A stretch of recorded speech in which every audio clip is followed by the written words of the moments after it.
Greetings, Keishlings. Keish Prime here with my live reaction of Kingdom Chapter 809. Alright, so looked like Toe was about to kick the new Lord in the face after what he, said and how he was acting. Toe's been easing the city into their new leadership and the control that is now levied to it. So he was doing a good job. Actual leadership. People are like literally losing their citizenship to one nation to join another because they just got invaded and taken over. And he comes in and it's like, why are those two flags touching? Kind of deal. And it's like, yeah, he an asshole. But anyway, so let's see here. So we've got what looks like, I guess this is the throne kind of chambers. That looks like Ryuan right there. Let's see. The responsibilities of the six great generals. Alright. Yep, that's him. Jerk off. Aw, Ryuan. Everyone's worried. What's about to happen? Okay. We've got our commanding officers here as well. Ryuan, former lord of the castle Nanyu, for committing a war crime against the state of Qin, will be beheaded. They touched! So you would have thought he had frickin' slept with your mother. The execution site has already been set up outside. I've been informed that the citizens have also gathered. The sentence will be carried out immediately. Also, it was Toe that allowed it and said, no, let it fly. So it's like, why is this even a problem? People are obviously like, my lord, Ryuan-sama. Shin's surprised, and some of the elderly that have gathered, that can't be. Take him away. Yes, stand up. Wait. So Toe's finally going to say something. What is the crime? This castle was surrendered without bloodshed. Ryuan hasn't committed any war crimes. That's true. There is a crime. Nanyu surrendered, but before that, Ryuan sent all his soldiers to the royal capital. They are surely reinforcements for the defense of Shinte. Is that a crime? How is that a crime? That's just war strategy. They also sent most of Nanyu's food supplies. That too is support for the war. These two actions are significant enough for our country to consider them acts of war. Therefore, he will be beheaded. I don't believe these two reasons are enough to justify his beheading. What's the matter, General Toe? What is it that displeases you about Ryuan's execution? I'm telling you not to kill anyone unjustly. Hey, what's going on, Toe?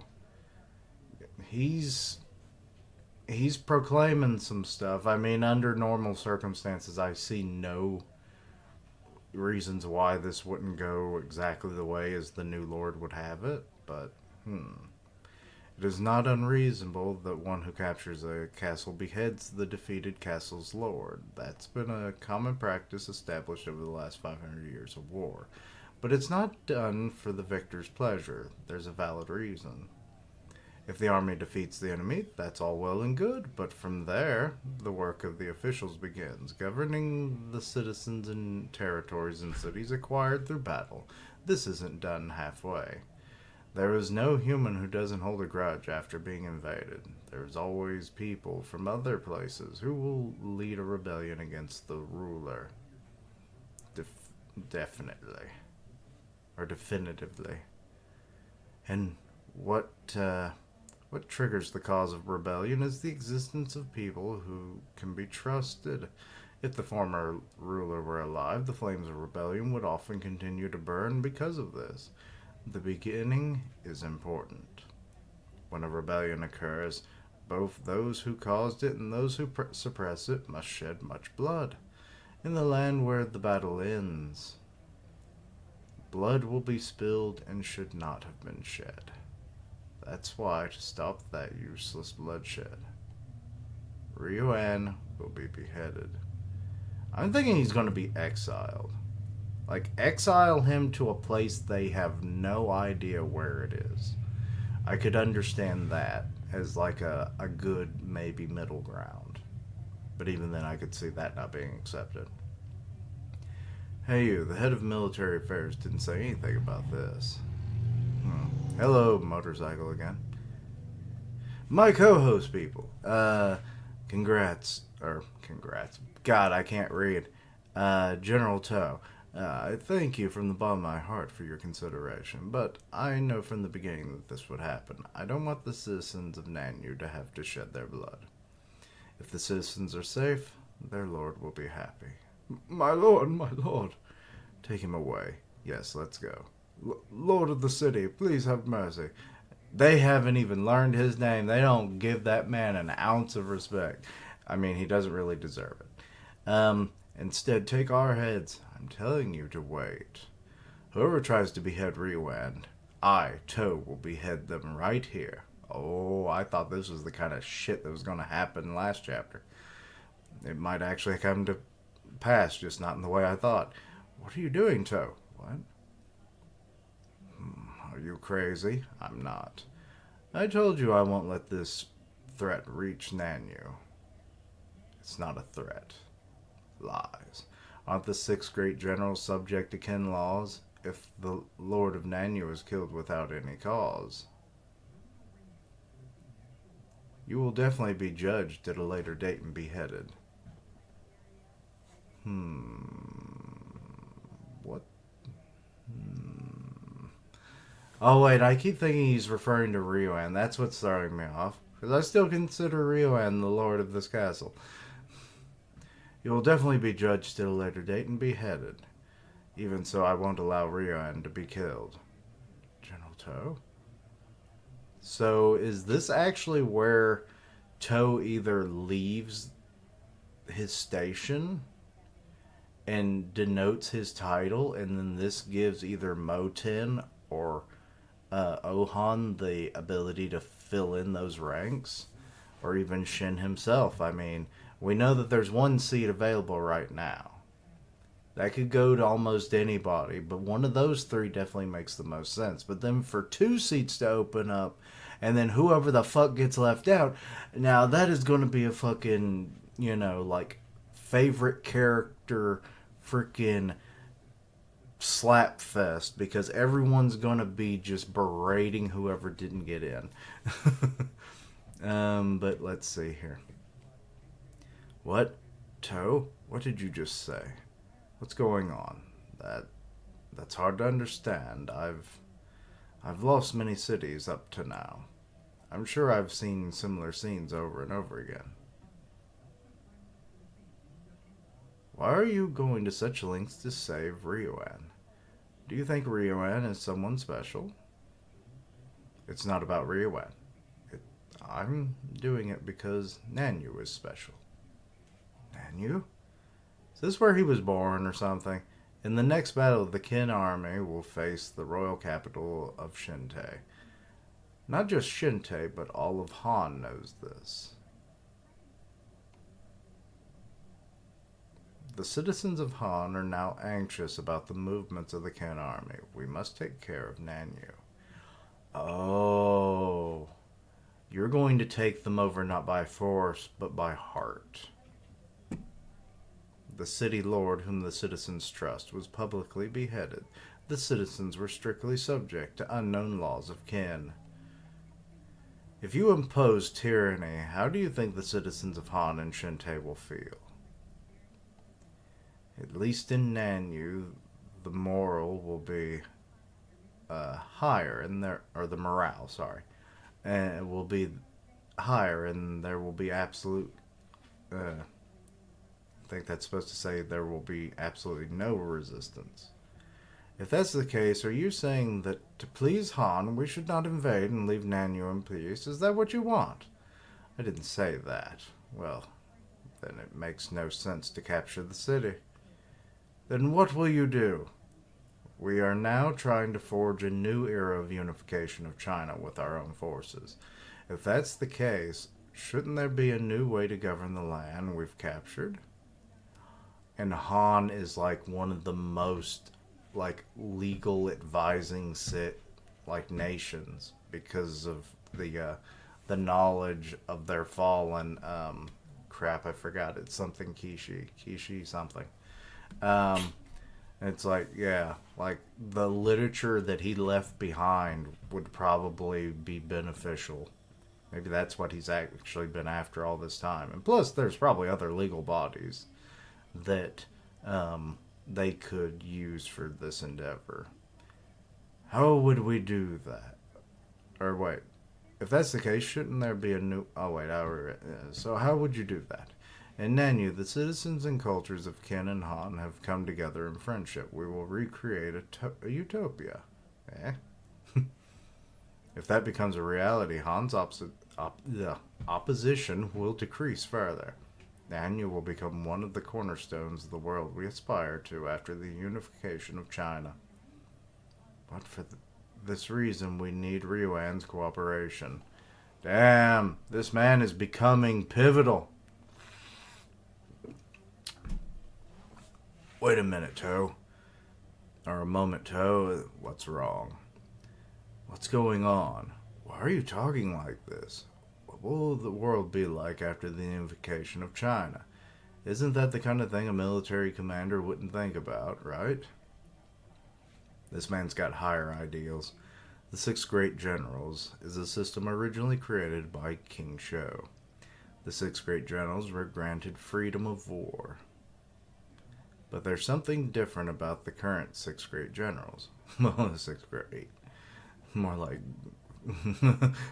6-5 great. Well, 5 great generals now. I kept adding the 6 still. It's so ingrained in my head.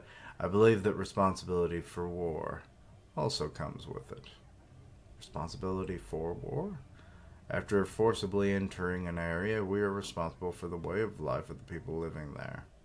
And now, if our struggle is the path of the unification of China, stepping across all of China. In other words, freedom becomes a responsibility for the way of life of all Chinese people. That kind of thing? Are you stupid? I guess that's what the king and the head of military affairs thinks. Why are you doing this? Well, I didn't expect the 6 great generals to have to think so much. Shin, you're an idiot. No, this is just what I think. I see. I wonder why they left the task of conquering Han to Toe instead of Mobu, who was skilled in attack. Shohei-kun knew. General Toe has the kind of perspective that you must share. I mean, look at the man he served under for God knows how many years. Imagine if Oki was still alive, would he do the same thing? I think he probably would have. Always thinking outside the box for the bigger picture. I think that's what he instilled in Toe if he didn't already have it. And now this might be a lesson for Shin himself to learn. I finally understand General Toe's objective, but as a civilian officer, I think it would be too convenient to invade and capture a utopia of a friendship. Or to create a utopia of friendship. I've seen many cities that showed strange kindness and were destroyed, and as a result became a quagmire. I want you to do your nonsense elsewhere. As the Lord of Nanu, I have a responsibility that endangers my life. This will be fulfilled no matter what. Take Ryuan to the execution site. Yes, let's go. I see, but I don't think so. Toe! Until then, both sides. Both sides, what? The question now is, which statement is correct? At this point, it's about who holds a higher position, the Lord or the 6 great generals. Or of the 6 great... I would think it would be them. You're a lord of a little fucking castle. Toe's probably got fucking a mansion and has a fucking, like, outhouse that's bigger than your now palace. What are you doing now? It's been decided it will be the city lord. No, not necessarily. As General Toe mentioned earlier, the six great generals are a privileged class allowed freedom in war. With these six great generals, it is true that the position of local rulers is higher or lower. No one has heard of that. Certainly. Therefore, I will send messengers to the imperial court in Kanyu immediately and request instructions, and tell them this matter will be in the hands of Ryokoku. Oh, why are you staying with this guy?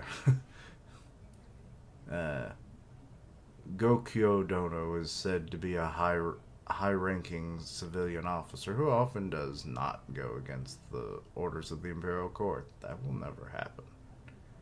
Of course. General Toe, for you as well, please abide by the decision of Kanyu and give me your word. Aren't you one of the six great generals? Don't make the mistake of straying from the path of a military commander. If not, we will abandon you. Understood. Damn. What on earth is this man doing? I understand. Good. That's all for now. My lord, so he's been spared for a moment. So everyone... their flag gets flown again. It's a sign of hope. The Han flag was raised twice from Nanyu's wall, where the Han flag flew alongside the Qin flag. Why is it in quotation marks but not Han?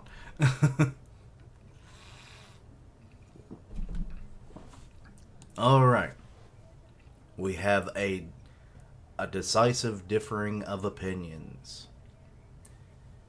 Will a friendship utopia that, by garnering goodwill and treating, your captured civilians, essentially, in a proper way, for lack of a better term, essentially allowing them to just live their lives as if nothing had happened.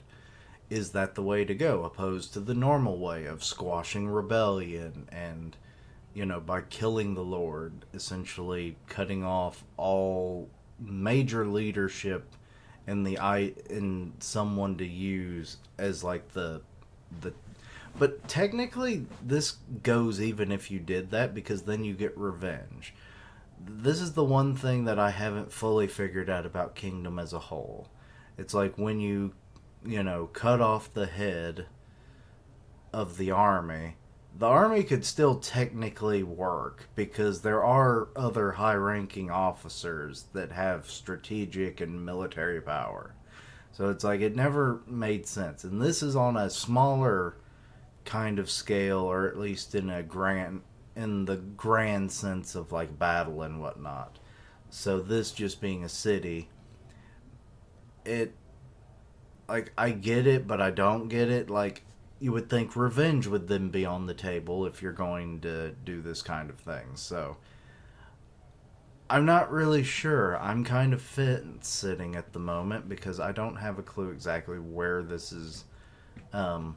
Philosophically, I get it, but in a realistic sense, I could so very well just, excuse me, they just used Rioan as a martyr at that point. I mean, you see it with terrorist organizations and stuff. Like, if you kill their leader, they'll just use that as more fire for their retribution.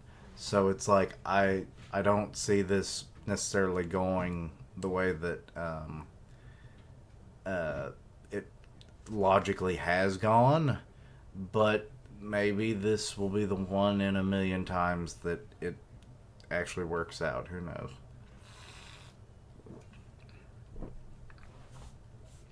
Where Toe comes up with a new idea and it actually garners a result they're actually looking for. But him in a grander scheme, I like it. I don't always see the practicality of it, like I've tried to explain, but tough one because, like I said, it really goes either way for either one of their plans. You know, you kill the Lord, supposedly you snuff out rebellion. You kill the Lord, you might start a rebellion because then they use him as a martyr. You leave everybody alive, they start a rebellion. But if you leave them alive, but at the same time you're treating them well, you maybe don't start a rebellion. I mean, it's literally point blank that. I don't know how to explain it otherwise, and I don't really know exactly. You have four possibilities here based on two outcomes. This is crazy. Um, but yeah, I'm actually wondering if Toad ends up stepping down after this. Like his decision becomes how it plays out, but just to make sure that this Lord doesn't, you know, like try to do shit. What if he actually steps down and then becomes the new Lord of this castle? Or maybe becomes the Lord of a territory of Han. I mean, Han's not necessarily the biggest country, obviously, it's the smallest. So it's like in Toad being the grand legacy general that he is, I could see them giving him a sizable territory to rule over because who wouldn't want to live underneath Toad? It's like he's a great man. So, and he would be a powerful peacekeeper. I mean, he has battle prowess, so you know he would obviously be able to defend his positions in a duel if they wanted to do, or in debate because he's intelligent. So I could see him becoming kind of like a city state kind of lord of what used to be Han. Um, I could see Issei doing something like that. But also, I could see that being the case for all of the, um, like, as each nation falls. Remember, there are 7 nations. Are you counting it up? Yes. And how many great generals do you have? 6. One state is Kin. We already have a ruler. That's Issei. Yeah, maybe each one of the generals gets to be like a lord of that fallen kingdom. Who knows? But anyway, I've rambled on long enough. Sorry about that. But let me know your own thoughts and opinions. Anything I missed, misunderstood, please let me know down below. Links down below for all my socials. I've got a One Punch Man reaction coming out, so stay tuned. And as always, later days. And until next time, Quichling. Oh, Lord. Did I just predict the future? I doubt it, but maybe.